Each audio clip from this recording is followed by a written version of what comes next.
In this lesson, we'll go through the process of drawing out a 3D model onto our ZBrush canvas and begin working with it. So when we start out, there's just a few things that we want to clarify when you're starting to work in ZBrush, or you're going to face some frustration. So what we want to do is I just want to bring on a 3D model and be able to start sculpting on it. So how can we do that? Well, we need to go into our tool palette to be able to access our geometry to draw it onto the canvas, first of all.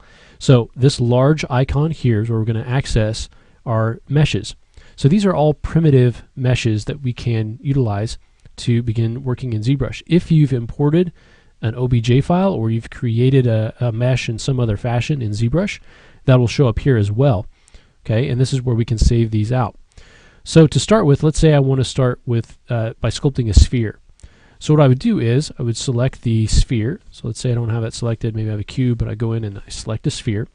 Now I want to draw it onto the canvas. So I'm going to click and drag onto the canvas.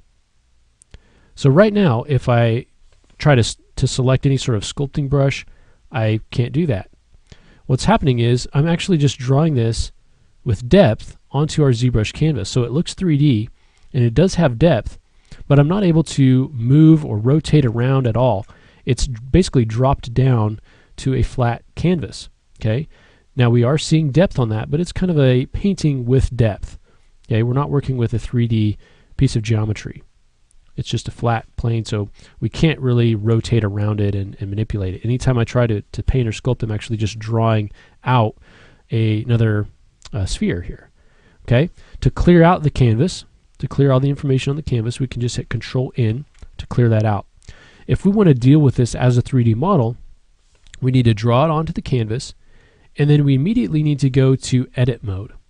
And we can either select this button or we can just hit T on our keyboard. That will bring up Edit Mode, and now I can rotate around our mesh. Okay, by just left-clicking, I can rotate around. By Alt left-clicking, I can pan around.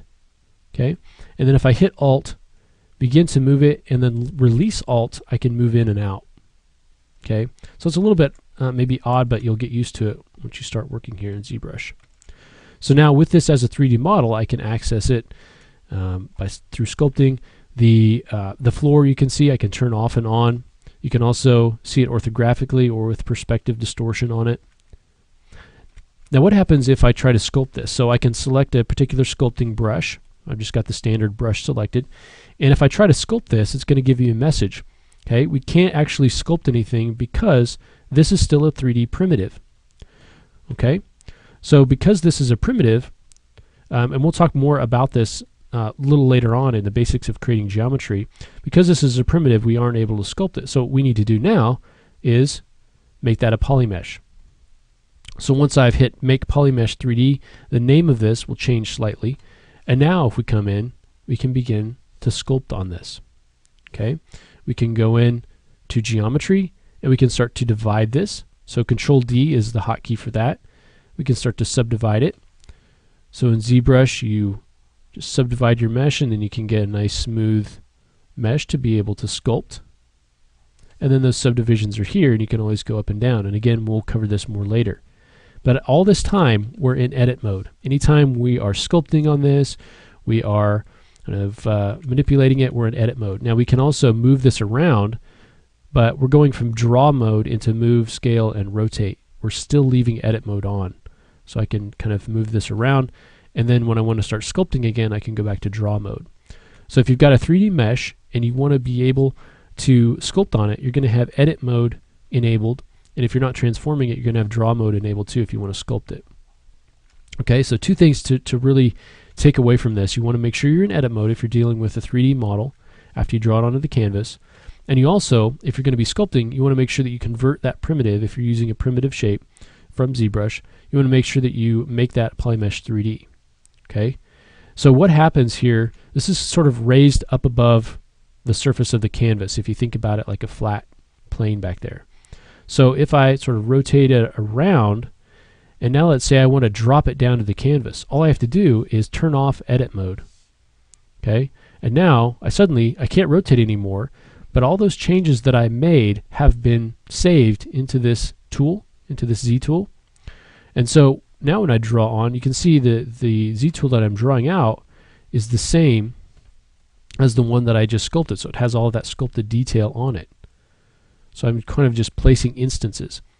So this is really good for creating sort of illustrations, because in ZBrush, the pixels don't just contain color information. They actually contain color information, material information, depth information. So you're creating sort of what they say a 2.5D image here. We can't pick it up and move it around. If we want to pick it up and move it around, we have to go back, clear the canvas, draw this out, and immediately hit T to go to edit mode, and then we're back editing our Z tool. All right. Now up here we also have the ability to go through our history.